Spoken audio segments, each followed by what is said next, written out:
اپنے دوسرے دوستوں سے کہے گا کہ یار وہ بندہ کدھر ہے جو دنیا میں ہمارے ساتھ ہوتا تھا. تو پھر یہ جنت سے ایک دم جہنم میں جا کے دیکھے گا کہ وہ وہاں پہ جل رہا ہے, اور پھر وہ اسے کہے گا شکر ہے کہ بھائی میں تمہاری بات نہیں مانی.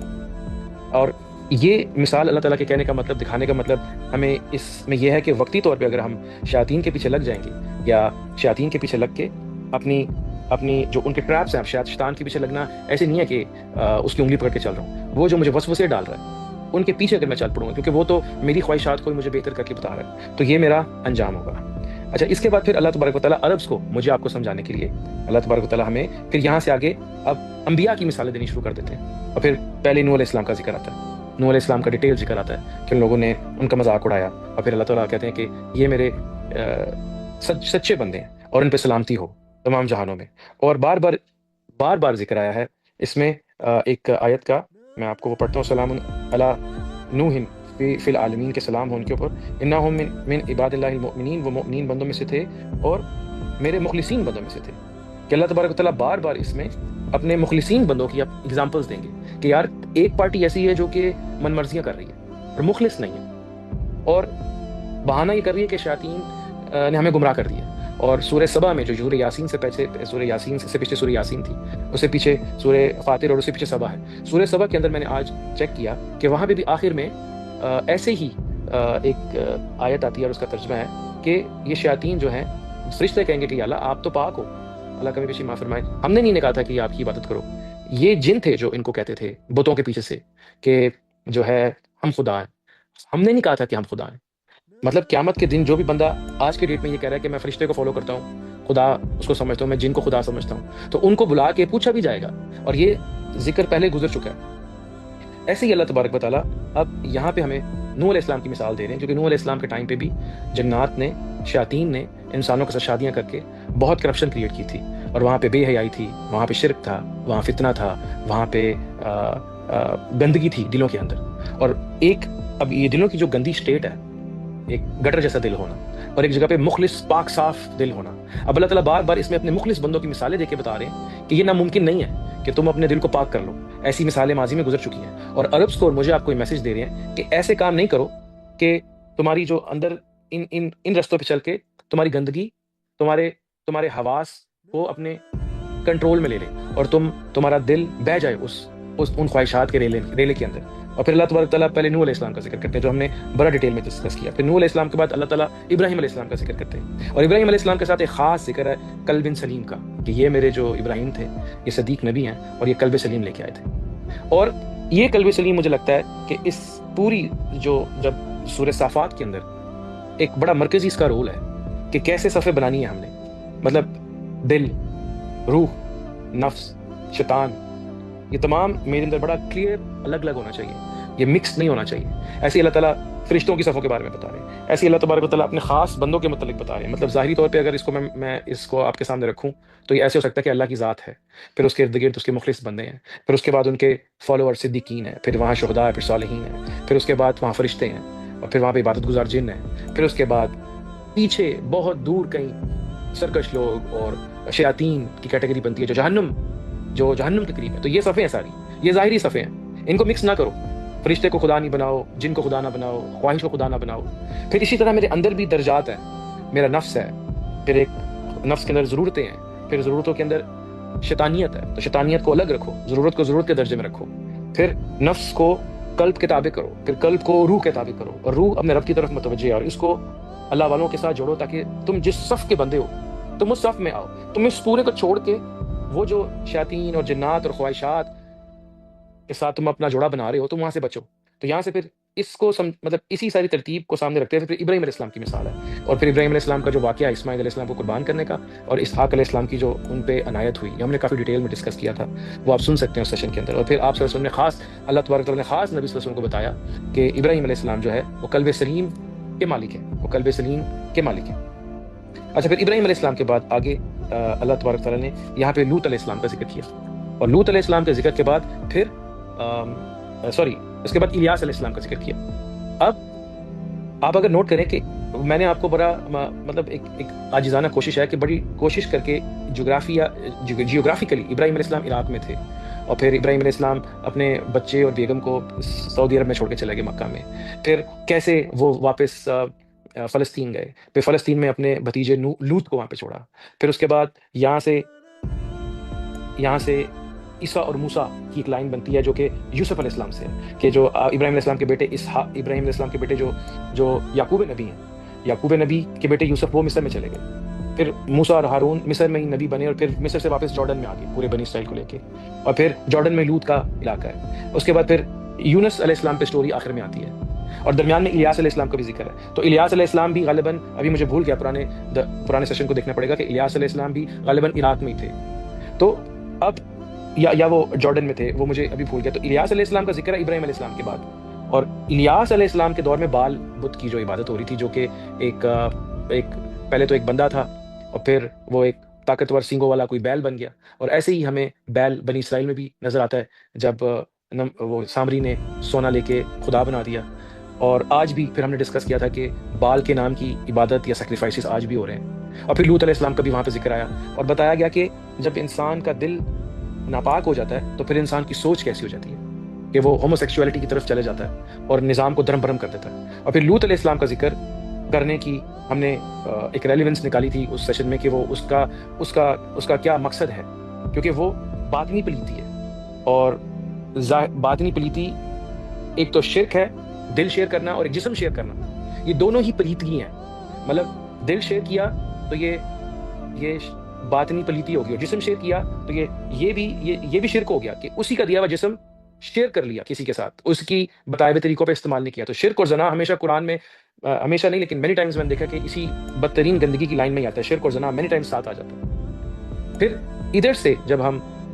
آگے نکلے تو پھر یونس علیہ السلام کا ذکر آیا، اور یونس علیہ السلام کا ذکر اس لیے آیا کہ بتایا گیا کہ یونس علیہ السلام کی قوم تو ایمان لے آئی تھی، پیچھے جتنی بھی قومیں تھیں وہ برباد ہو گئی، لیکن یونس علیہ السلام کی قوم ایمان لے آئی تھی، مطلب ابراہیم علیہ السلام، موسیٰ اور ہارون اور الیاس علیہ السلام، بال بت کا ذکر، پھر اس کے بعد لوط علیہ السلام، اور آخر میں یونس علیہ السلام کا ذکر ہے، اور یونس علیہ السلام عراق سے ہیں۔ یہ غالباً اب پوری ڈسکشن ہم نے 2 ویک پہلے کی تھی،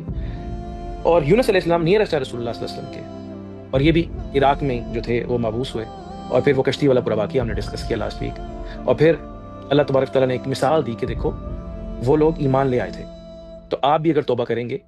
تو آپ بھی ایمان لے آئیں گے، تو کوئی مایوسی نہیں ہے، میری رحمت میں کوئی کمی نہیں۔ تو یہاں تک تو ہم نے یہ پچھلے ویک میں کور کیا تھا۔ اچھا، اس کے بعد آگے اب اللہ تبارک تعالیٰ عربس کو ان کو یہ ساری مثالیں دینے کے بعد،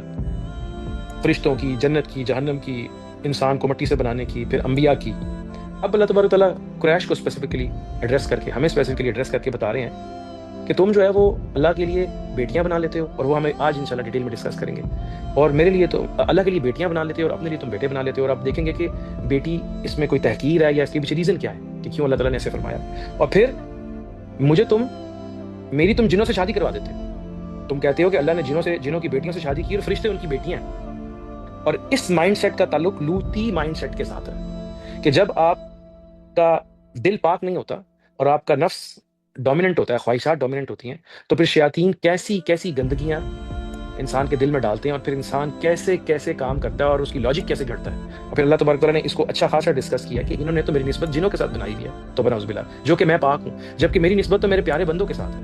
وہ یہ نہیں سمجھ رہے، اور میری نسبت جنوں کے ساتھ بنائی ہوئی ہے، اور میری بیٹیوں کو فرشتہ بنایا ہوا ہے، جبکہ میرے تو نسبت میرے خالص بندوں کے ساتھ ہے۔ اور پھر یہ اینڈ آف دا ڈسکشن ہے صافات کی۔ اور پھر اللہ تبارک تعالیٰ بتاتے ہیں کہ فرشتے جو ہیں وہ ایک خاص مقام کے لوگ ہیں، اور وہ ان کا ایک خاص حد ہے، وہ اس سے آگے نہیں بڑھتے اور اس سے پیچھے نہیں ہٹتے۔ اور پھر اس کے جو سورہ صافات کے اینڈ کے اندر اللہ تبارک و تعالیٰ نبی صلی اللہ علیہ وسلم کو فرما رہے ہیں کہ آپ ایسے جو مائنڈ سیٹ کے لوگ ہیں، آپ ان کے لیے پریشان ہو رہے ہیں، یا آپ کو برا کہہ رہے ہیں، ان کے لیے پریشان ہو رہے ہیں، آپ ان سے دھیان ہٹا لیں، آپ ان سے نظریں ہٹا لیں، جو کہ ایک بہت خوف دہ بات ہے، کیونکہ باپ جب اپنی دھیان ہٹا لے اولاد سے، تو پھر آپ کو پتہ ہے کہ ان کو کوئی پوچھے گا نہیں، وہ برباد ہی ہوں گے۔ اب ان بدتمیزیوں اور بے حیائیوں کی وجہ سے نبی صلی اللہ علیہ وسلم کو اللہ فرما رہا ہے کہ آپ ان سے دھیان ہٹا لیں۔ اور پھر آگے ایک بڑا باریک سا پوائنٹ ہے کہ یہ جو کچھ بھی ہو رہا ہے ہمیں بتایا جا رہا ہے کہ یہ تم خود کر رہے ہو، اور وہ قرآن کی پراپر آیت ہے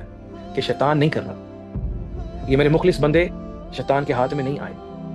اور وہ جو آئے وہ خود آئے، اور جب جو قومیں شیطان کے ہاتھ میں آئیں وہ برباد ہو گئی، لیکن میرے انبیاء شیطان کے ہاتھ میں نہیں آئے۔ پھر ایک قوم بھی ہے، چلو جی وہ تو نبی تھے، اور ایک قوم بھی ہے یونس علیہ السلام کی قوم، وہ تو شیطان کے ہاتھ میں آئی لیکن بعد میں توبہ کر لی۔ تو اللہ فرما رہے ہیں کہ یہ جو کچھ ہو رہا ہے یہ شیطانوں کی بس کی نہیں ہے، نہ یہ جنوں کے بس کی ہے، تم ان پہ ان کی کندھے پہ گند رکھ کے، ان کی کندھے پہ بندوق رکھ کے نہیں چلاؤ. یہ جو کچھ کر رہے ہو یہ ساری جہالت تمہاری اپنی ہے. اور آخر میں پھر اللہ تعالیٰ فرماتے ہیں جو بڑا فیمس ایک قرآن کی آیت ہے کہ سبحان ربک رب العزت عما یصفون، کہ اللہ تعالیٰ پاک ہے ان تمام باتوں سے جو میری بندے میرے لیے کر رہے ہیں. وسلام علی المرسلین، اور میرے جو مخلص بندے ہیں اور جو میرے مرسل بندے ہیں ان پہ سلامتی ہو، اور تمام تعریفیں بے شک اللہ کے لیے. تو یہ ہے سورہ صافات. تو اوور آل میں اگر میں اس کو سمرائز کروں، اللہ تبارک و تعالیٰ نے باہر کی اور اندر کی گریڈنگز، صف بندی نظام کیسے چلتا ہے بڑا کلیئرلی بتایا کہ ایک رب ہے، اس کے بندے ہیں، پھر اس کے بعد بندوں کے ساتھ جنات ہیں، اس کے ساتھ فرشتے ہیں، فرشتوں کے ساتھ پھر فردر آگے دنیا کا نظام ہے، پھر یہاں مخلوقات ہیں، مخلوقات کے آگے پھر یہاں پہ شیاطین ہیں، اور پھر یہاں سے آگے برے انسان ہیں، اور یہ تمام صف بندی ہیں. اور جنت اور جہنم اعمال کے بقدر ہے. آپ دیکھ لیں کہ آپ نے کس صف میں اپنے آپ کو کھڑا کرنا ہے، اور صفوں کو مکس نہ کریں. فرشتے کو رب سے نہ ملا دیں، انسان کو جن سے نہ ملا دیں، مرد مرد کو نہ ملا دیں، عورت عورت کو نہ ملا دیں. اور اس سب کے اندر جو ایک بڑا کلیئر میسج ہے کہ یونس علیہ السلام کے میسج میں بھی یہ کہ جب مچھلی کے پیٹ میں چلے گئے تو وہ وہاں یاد کر رہے تھے اللہ کو. اور ابراہیم علیہ السلام کے متعلق بھی آیا کہ وہ میرے قلب سلیم، میرے پیارے صادق بندے تھے جو قلب سلیم کے حامل تھے. مطلب جس کے دل میں پاکیزگی ہے وہ پاکیزگی اس کی کامیابی کی ضمانت ہے، اور جس کا دل پاک نہیں اللہ کے لیے وہ خود ہی اپنے لیے بربادی کی ضمانت ہے. کوئی اس کو برباد نہیں کر رہا. یا ایک اور مثال اس میں مثال تھی لوط علیہ السلام کی بیوی اور ابراہیم علیہ السلام کی بیوی اور نوح علیہ السلام کی بیوی. ہم نے ان بیویوں کو بھی لاسٹ ٹائم ڈسکس کیا تھا کہ دو بیویاں صاحب اولاد تھیں، لوط علیہ السلام کی بیوی اور نوح علیہ السلام کی بیوی. یہ صاحب اولاد تھیں لیکن باطنی بانچ تھیں، ایمان ان کے دل میں پروان نہیں چڑھ سکا. پر ابراہیم علیہ السلام کی بیوی یہ بھی بوڑھی عورت تھی، باطنی بانچ نہیں تھی، تو اللہ نے ان کو اولاد دی، اسحاق علیہ السلام نوازے اور اپنا قرب بھی نوازا. اب وہ بار بار جو اس بڑھیا کا ذکر آیا، ہمیں باطنی بانچ نہیں ہونا. باطنی طور پہ ہمارا دل، جیسے میں یہ سنتا ہوں اپنے شیخ سے کہ مومن کا دل اللہ کی رحمت سے اس کے اندر سے میوے، رنگ، خوشبوئیں نکلتی ہیں، صفات نکلتی ہیں. یہ حدیث میں بھی آتا ہے کہ دل کرم انگوروں کی بیل ہے، لیکن دل کرم کی، مومن کا دل کرم کی طرح اس میں مختلف خوش مزے اور لذتیں نکلتی ہیں. تو بانچ دل نہیں ہونا چاہیے. یہ میرا دل، یہ میرے رب کا آئینہ ہے. اگر یہ اس کا جوڑا میرے رب کے ساتھ نہیں، اور یہ جو علوم اس نے دیے، جو روحانی علوم ان کو فالو نہیں کرتا، تو پھر یہ بانچ ہے. تو اس سارے کے اندر ہمارے دل کی زمین یا ہمارے نفس کی زمین بانچ نہیں ہونی چاہیے. ہمیں جس ترتیب سے وہ لے کے چلا جا رہا ہے اسی ترتیب سے ہم اپنے اندر بیلنس کریں، اور پھر ان مرسلین کو فالو کریں کہ جن کے ساتھ مل کے من کی صفائی ہوگی، باطنی حیات ملے گی، ادب اداب ملیں گے، اور ہم اپنے رب تک پہنچیں گے. اور ایگزیکٹلی سورہ یاسین کے آخر میں ہے سلام قول من رب الرحیم، اس نعمت اور اس سلامتی تک پہنچیں گے جو اللہ تبارک و تعالیٰ دنیا میں اور آخرت میں بھی اپنے برگزیدہ مخلص خالص یا مرسلین کو عطا کریں گے. تو یہ ایک اوور آل سورہ صافات کا ایک پورا جو اوور آل نقشہ سامنے آتا ہے کہ سورہ صافات ہے کیا، اور اس میں جو مجھے لگا کہ اس میں مرکزی کدھر اللہ تعالیٰ نے مار کیا، کس اور جو صفات، بری صفات نکل رہی ہیں ان کو الگ الگ کر کے دکھایا. اب ہم اللہ کا نام لے کے اللہ تعالیٰ سے دعا ہے کہ ہم قلب سلیم اور وہ ان تمام پاکیزگیوں کو پہنچ پائیں جو ہمیں ہمارے رب کے قریب کریں. اب میں انشاءاللہ ابھی اس کے بعد سے کوشش کرتا ہوں کہ کوئکلی جو آج کا ہمارا جو لاسٹ پارٹ تھا، یہ تو اوور آل ہو گیا سورہ صافات کا، اس کو سپریٹ کر دیتا ہوں، اور پھر جو آخری پارٹ ہے سورہ صافات کا 149 سے لے کے 182 تک ان آیات کو ہم پڑھتے ہیں، اور پھر اس کے اندر تھوڑا ڈیٹیل میں ڈیپ ڈائیو کرتے ہیں.